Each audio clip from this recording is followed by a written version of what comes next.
밭을 망치고 싶으면 그 밭을 그냥 내버려 두면 된다라는 속담이 있죠. 그런 이야기를 합니다. 시골에서 이렇게 농사를 짓고 밭농사를 지어보면 1년만 손을 대지 않으면 풀이 자라고 금방 황폐하게 되죠. 황무지가 됩니다. 이 황무지라는 것은 이렇게 손을 전혀 대지 않고 그냥 내버려 준 그런 거친 땅을 황무지라고 하죠. 아무리 기름진 땅이라도 사람의 손을 대지 않고 걸음을 주지 않으면 1년만 지나도 몇 년 지나면 금방 이렇게 황무지가 폐허가 되고 맙니다. 집도 그렇죠. 1년만 사람이 살지 않으면 집이 얼마나 스산한 느낌이 들지 않습니까? 만약 하나님께서 하나님의 은혜의 손길로 우리를 가꾸어 주지 않으면 우리 인생도 마찬가지입니다. 하나님의 손길이 닿지 않는 은혜가 없는 삶은 황무지와 같은 삶이 됩니다. 그러나 우리 인생에 하나님의 손길이 닿기 시작하면 우리의 삶이 달라집니다. 황무지와 같았던 우리의 인생이 고난길을 걷고 있었다고 생각했던 나의 인생이 하나님께서 만지기 시작하면 하나님께서 간섭하시기 시작하면 황무지와 같은 나의 인생이 축복의 동산으로 옥토로 변하게 되는 것이죠. 하나님의 은혜에 감사하면서 또 매 순간 하나님의 손길, 은혜를 기대하면서 사는 저와 여러분들이 되시기를 주님의 이름으로 축복합니다. 오늘 말씀 함께 묵상하겠습니다. 여러분, 예루살렘이 왜 멸망했습니까? 우상 숭배의 죄 때문입니다. 예루살렘 함락 이후에 이제 몇 년이 채 지나지 않았습니다. 이스라엘의 잔류민들이 요한왕과 함께 이집트로 이주해서 살고 있었을 때였습니다. 하나님께서 예레미야 선지자를 통해서 애굽으로 내려가지 말라 이렇게 말씀하셨죠. 그럼에도 불구하고 하나님의 말씀을 무시하고 이집트 땅에 가서 살고 있었던 것입니다. 사실 예레미야도 이집트로 내려가기를 원치 않았어요. 그렇지만 강제로 끌려가서 거기서 거주하고 있었습니다. 1절을 보시면 이스라엘 백성들이 살았던 땅이 상세하게 나오고 있어요. 지역의 이름이 지명이 이집트의 믹돌, 다바네스, 롭, 바드로스 그 지역 이름이 상세하게 기록되어 있습니다. 이런 지역들을 좀 이렇게 살펴보면 비교적 물의 공급이 풍성했던 나일강의 그런 상류 지역이거나 나일강을 따라서 밑으로 내려가게 남쪽으로 내려가게 되면 물이 풍성한 곳에 이런 지역명이 있습니다. 그래서 그 나일강을 중심으로 이집트 사람들이 이스라엘 사람들이 살았다는 것을 우리가 추측해 볼 수가 있습니다. 특히 그 남쪽 나일강에 있었던 바드로스 지역에 보면 엘레판틴이라는 섬이 있습니다. 이게 이제 문서의 기록이 남아 있는데요. 예수님이 오시기 전 500년 전, BC 5세기이죠. 한 450년 전에 그 땅에 그 섬이 실제로 있었고 거기에 이스라엘의 공동천이 있었다고 기록이 되어 있습니다. 그때까지도 이스라엘 사람들이 거기에서 피난민들이 모여서 살았다는 것이죠. 이렇게 이스라엘의 잔류민들이 이집트로 이주해서 곳곳에서 이스라엘 공동촌을 살고 있었는데 왜 이렇게 이들이 모여서 살았을까? 이렇게 묵상해 볼 필요가 있을 것 같아요. 이 사람들이 이스라엘 백성들이 이곳에서 모여서 살았던 이유가 뭐겠습니까? 하나님께서 이스라엘 백성들에게 이집트로 가지 말라고도 하셨는데 그 말을 어기고 그곳에 이렇게 모여서 살았던 이유가 뭐겠습니까? 이집트라면 하나님이 아니라 이집트라면 우리를 지켜줄 것이다. 그리고 심지어 나일강의 밑에 남쪽으로 깊숙이 들어가서 살았기 때문에 이렇게 이 안전한 곳에서 내려와 살고 있으면 바벨론으로부터 이 이집트가 나를 지켜줄 것이다 라고 생각을 했던 것이죠. 그러나 문제는 이들이 이집트에서 살면서 점점점 더 이집트의 문화에, 이집트의 그런 종교에 동화되고 있다는 것이 문제였습니다. 물론 그곳에 내려가서 살아서도 안 되지만 하나님께서 살도록 허락하셨다면 이스라엘 백성으로서의 또 믿음과 정체성 잃지 말아야 되는데, 문제는 이들이 점점점 이집트 문화에 익숙해져 가고 있었다는 거예요. 나일강의 유역에 살면서, 나일강을 중심으로 살면서 여전히 이집트의 신들, 나일강의 그 풍요로운 신들을 섬기면서 살고 있었다는 것입니다. 점점점 시간이 흐를수록 하나님의 선택된 백성, 이스라엘 백성들의 정체성, 민족의 정체성마저도 희미해져 가고 있었습니다. 바로 그때 하나님께서 오늘 말씀을 하십니다. 2절에서 6절까지 함께 읽겠습니다. 이스라엘 하나님 만군의 여호와가 말한다. 내가 예루살렘과 유다의 모든 성읍들에 내린 모든 재앙을 너희가 보았다. 보라, 오늘날 그 성읍들이 폐허가 되어 그곳에 아무도 살지 않는다. 이는 그들이나 너희나 너희 조상들이 알지 못하는 다른 신들에게 향을 태우며 섬김으로써 나를 화나게 한 죄악 때문이다. 그러나 내가 너희에게 내 종 예언자들을 거듭 보내서 말했다. 내가 미워하는 이 가증한 일을 하지 말라. 그러나 그들은 듣지도 귀 기울이지도 않았다.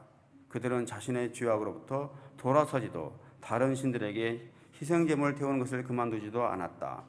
그러므로 내 진노와 내 분노가 쏟아져 유다 성읍들과 예루살렘 거리에 불붙었고 그것들이 오늘날처럼 황폐한 것과 폐허가 됐다. 하나님께서 이스라엘 백성들을 이집트에서 구출해냈을 때요, 이집트의 신보다 하나님의 위대하심을, 하나님께서 진정한 만군의 하나님이심을 직접 목격하도록 많은 기적들을 베풀어 주셨습니다.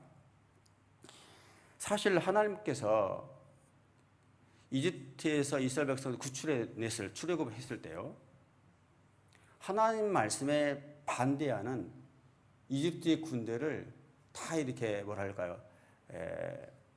다 죽이고, 쉽게 얘기해서 그 이스라엘 백성들만 딱 선택해서 구출해낼 수도 있었을 것입니다. 손쉽게요. 그럼에도 불구하고 바로 왕 앞에서, 또 이집트 사람들 앞에서, 또 이스라엘 백성들에게 10가지 재앙을 보여주셨거든요. 왜 굳이 그렇게 10가지 재앙을 보여주면서까지 이렇게 힘들게 이들을 구출해내셨을까요?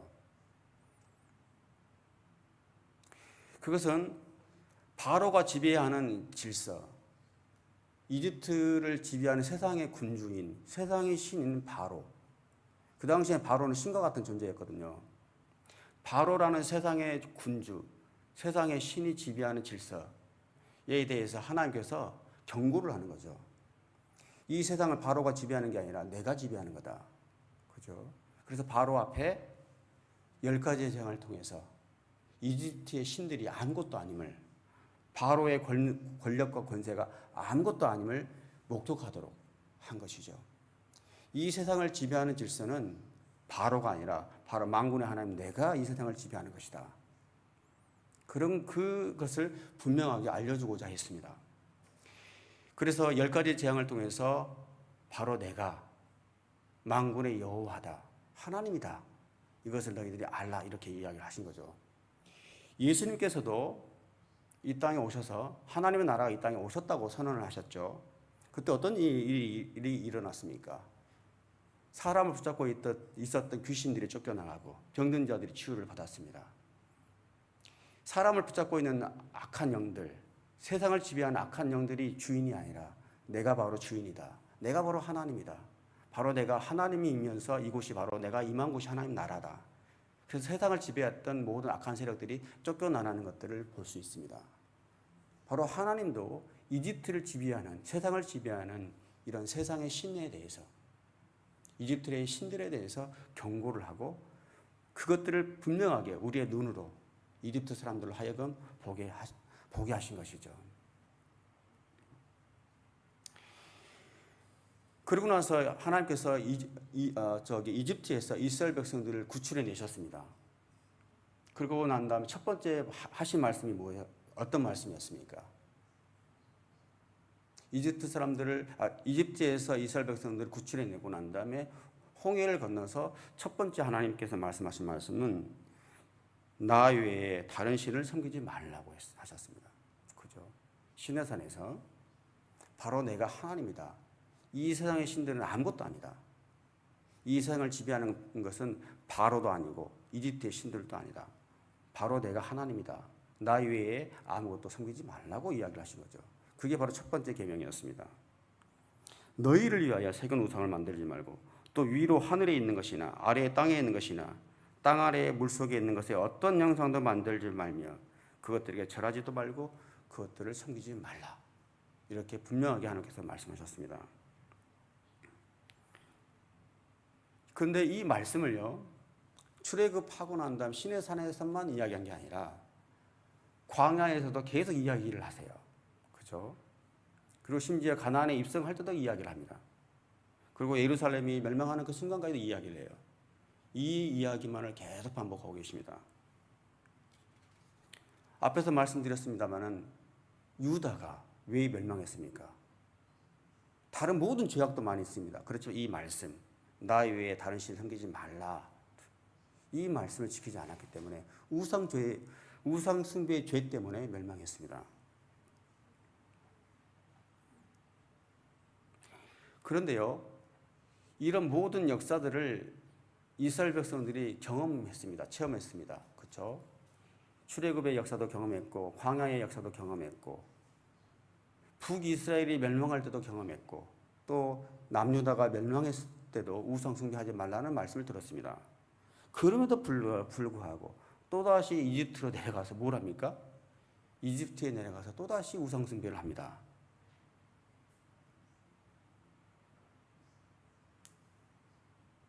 이집트 신들에게 향을 태우면서 우상 숭배를 하고 있다는 것이에요.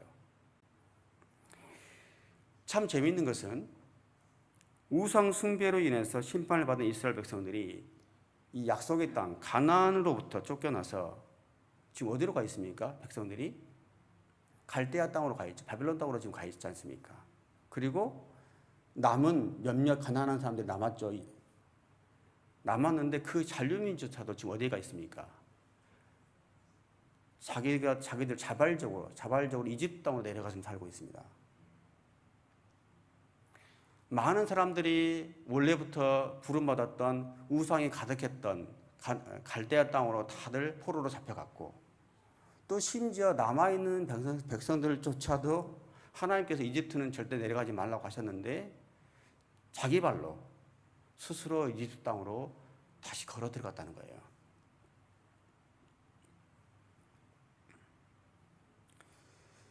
이런 모습들이 하나님을 떠난 인간의 죄인 된 인간의 전형적인 모습이지 않을까 생각을 해봅니다. 이렇게 타락한 인간에게는 죄의 본성을 따라서 회개하려는 과거로 돌아가려는 그런 본성, 회개하려는 그런 속성이 있죠. 죄의 노예로 살고자 하는 것이 죄의 노예로 사는 것이 차라리 죄를 거슬러서 거룩하게 사는 것보다 더 편하고 익숙하기 때문에 과거로 돌아가는 것이 옛날 모습으로 돌아가는 것입니다. 우리도 하나님을 믿겠다고 믿음 가지고 살지만 믿고 있으면 편하면 좋을 텐데 많은 어려움이 있습니다. 그러면 과거가 좋았구나 라고 생각을 할 때가 있어요. 편할 때가 있다고 생각해요. 심지어 사명에 부름받고 살아가는 사명자들도 마찬가지입니다. 사명을 붙들고 살아가는 것이 얼마나 힘듭니까? 고독하고 외롭고 차라리 사명을 받기 전에 삶이 더 좋았겠다. 이런 생각을 하기도 합니다. 이렇게 우리는 자꾸 죄의 속성으로 돌아가고자 하는 마음들이 있는 거예요. 근데 그것은 뭡니까? 사탄이 주는 거짓 안락함이죠. 편안함이죠. 그런 사탄의 속임수예요. 그것에 대해서 우리는 그리스도의 이름으로 선포하고 우리는 나아가야 돼요. 그래서 고린도 후서 5장 17절에 바울이 이렇게 말을 합니다. 그러므로 누구든지 그리스도 안에 있으면 새로운 피조물입니다. 옛 것은 지나갔으니 보십시오. 새 것이 되었습니다. 여러분, 우리는 그리스도 안에서 복음으로 새로운 피조물이 되었습니다. 우리의 옛 자아, 과거로 돌아가려는 우리의 본성, 속성도 사실은 그리스도와 함께 십자가에 못 박혀 죽었습니다. 없어졌습니다. 가끔은 우리 이렇게 우울한 마음이 찾아올 때가 있어요. 새로운 삶에 믿음을 갖고 살아가는 새로운 삶에 대한 불안함이 있을 수 있어요. 아까도 말씀드렸습니다만 사명을 갖고 살아가는 사람들조차도 미래에 대한 불안함이 있을 수 있어요. 그런 것들이 나 자신을 사로잡습니다. 그래서 자꾸 과거를 돌아보게 됩니다. 그때마다 그 사탄의 속임수에 맞서서 그리스도의 이름으로 선포하십시오. 나는 해방되었다. 나는 새로운 피조물이 되었다라고 자유의 복음을 선포하십시오. 매일매일 그리스도의 보혈로 덧입고 그리스도의 이름으로 오늘 하루도 매 순간도 그렇게 선포하면서 나아가십시오. 이 복음의 능력으로 오늘도 담대하게 믿음으로 나아가는 저와 여러분들 되시기를 축복합니다. 이어서 7절과 8절에서도 하나님께서 이렇게 말씀하십니다. 제가 정리를 해보면요, 이런 내용입니다. 여전히 우상 숭배의 죄에서 떠나지 않아서 남자와 여자, 어린아이와 젖먹이까지 유다 가운데서 전부 끊어지게 해서 심판으로 남은 한 사람이 한 사람도 없게 하려는 것이냐. 이집트의 신들에게 희생제물을 태우면서 너희가 손으로 만든 것으로 왜 나를 화나게 해서 모든 민족들 앞에서 저주와 모욕의 대상이 되려고 하느냐. 이렇게 우리 인간들은 계속해서 하나님께서 싫어하는 것들만 찾고 다닙니다. 하나님을 의지하고 싶어 하지는 않아요. 그래서 예레미야 2장 3절에서 하나님께서 뭐라고 했습니까? 이스라엘 백성들이 생수의 근원이신 하나님을 버리고 물을 가두지 못할 터진 웅덩이만을 찾고 다닌다. 이렇게 말을 했습니다. 진정한 생수의 근원인 하나님을 버리고 갈급한 그 심령은 있는데 하나님이 아니라 물도 가두지 못할 터진 웅덩이, 우상도 그런 여러 우상들만 찾아다닌다는 거예요. 하나님이 아니라. 도대체 인간의 모습은 왜 이럴까요? 그것은 이 땅에서 우리를 지으신 하나님, 내가 존재하는 목적, 창조된 목적을 망각하고 있기 때문에 그렇습니다. 내가 누군지를 모르기 때문에 그런 것이죠. 하나님의 나라와 의를 구하면서 하나님의 영광을 위해서 우리는 지음을 받았는데 우리가 창조 목적을 잃었기 때문에 하늘의 것이 아니라 하늘나라의 것이 아니라 땅의 것만 구걸하면서 살아가는 인생이 되어버리는 것입니다. 우리가 온전한 삶을 살기 위해서는 우리의 존재 목적, 그래서 창조 목적, 그 이유를 우리가 깨달아야 합니다. 그래서 우리는 계속해서 우리를 지으신 하나님의 창조 목적, 존재하는 목적에 대해서 또 나를 이곳에 존재케 하신 그 목적에 대해서 하나님께 계속 우리는 묻고 기도를 해야 합니다. 하나님, 제가 왜 여기 있습니까? 여러분 왜 여기 있습니까? 제가 이곳에서 무엇을 해야 합니까? 여러분 이곳에서 무엇을 해야 합니까? 저를 통해서 행하실 하나님의 계획이 무엇입니까? 여러분을 통해서 하실 하나님의 계획이 무엇입니까? 저를 향하신 하나님의 뜻을 깨닫게 해주십시오. 우리를 향한 하나님의 계획을 깨닫게 해주십시오. 이렇게 우리는 나를 존재케 하신 하나님께 그 존재 목적, 창조 목적을, 그 이유를 자꾸 우리는 물어야 됩니다. 묻고 그 뜻에 제가 순종하겠습니다. 이런 믿음을 갖고 나가시길 바랍니다. 오늘 하루도 여러분 오늘도 기도하시죠. 하나님께 그 뜻을 물으십시오. 그리고 그 뜻을 묻고 순종하겠다고 믿음으로 나가십시오. 그런 저와 여러분 되시기를 축복합니다. 마지막 본문입니다. 9절에서 10절의 말씀 함께 읽겠습니다. 유다 땅과 예루살렘 거리에서 그들이 저지른 너희 조상의 죄악과 유다 왕들의 죄악과 그들의 왕비들의 죄악과 너희의 죄악과 너희 아내들의 죄악을 너희가 잊었느냐? 오늘날까지도 그들이 자기 자신을 낮추지 않고 두려워하지도 않으며 내가 너희와 너희 조상들 앞에 세운 내 율법과 율례를 따르지도 않았다. 여기서 이제 세 집단으로 나눠서 하나님께서 말씀하세요.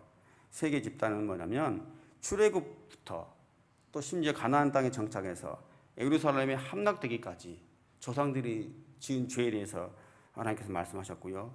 또 왕족들이 지은 죄에 대해서 말씀하시고, 그다음 너희와 너희 아내들의 죄, 백성들의 죄까지도 하나님께서 지적하시고 조목조목 책망하고 계십니다. 무슨 말씀입니까? 온 백성들이 너나 할 것 없이 남녀노소, 지혜 고하를 막론하고 모든 사람들이 우상 숭배의 죄를 저질렀다고 지금 말씀하고 계십니다. 출애굽 때도 시내산에서 나 외에 내게 다른 신을 두지 말라고 말씀하셨습니다. 그리고 가나안 입성 때도 가나안의 광야 40년의 광야를 거쳐서 가나안 입성 때도 그리심산과 에발산에 양쪽에다가 백성을 딱 세워놓고 하나님께서 어떤 손으로 만든 우상을 만들지 말라고, 손으로도 만들지 말고 그것을 만드는 사람들, 남모르게 만드는 자들은 저주를 받을 것이다 라고 이야기했어요. 우상 숭배하지 말라고 했습니다. 또 북이스라엘도 때도 멸망할 때도 베델과 단에 우상 숭배했던 죄에 대해서 우상 숭배하지 말라고, 그래서 너희들이 멸망한다고 또 이야기했습니다. 북이스라엘 멸망할 때도, 또 남유다가 멸망할 때도 여러 하나님의 사람들을, 예언자들을 보냈습니다. 계속해서 하나님의 종들을 보냈습니다. 한결같이 똑같은 말씀이었습니다. 우상 숭배하지 말라. 이토록 하나님께서 우리에게 계속 우상 숭배의 문제를 계속해서 말씀하시는 이유가 뭐겠습니까? 너희는 내 것이라는 거예요. 너희의 주인은 세상의 신이 아니라, 바로가 아니라, 사탄이 아니라 내가 너희의 주인이다. 너희는 내 것이다. 내가 바로 하나님이다. 이 관계를 지키기 위해서, 이 언약이 있기 때문에 계속해서 그 말씀을 하시는 것이죠. 그래서 세상이 주는, 세상이 줄 것 같이 속이는 그런 축복, 거짓된 축복에 속지 말고 내가 참 하나님인 내가, 만군의 여호와 하나님이 주는 축복을 진정으로 그 축복을 누리기를 바란다라고 계속 말씀하고 계시는 것입니다. 여러분, 오늘도 이 하나님과의 바른 관계, 하나님과 나와의 그 바른 관계를 확인해 가면서 정말 나의 주인이 누군가, 세상인가 또 다른 것인가를 체크해 가면서 정말 나의 주님이 하나님이십니다 라는 것을 계속 확인하면서 나아가는 저와 여러분들이 되시기를 축복합니다.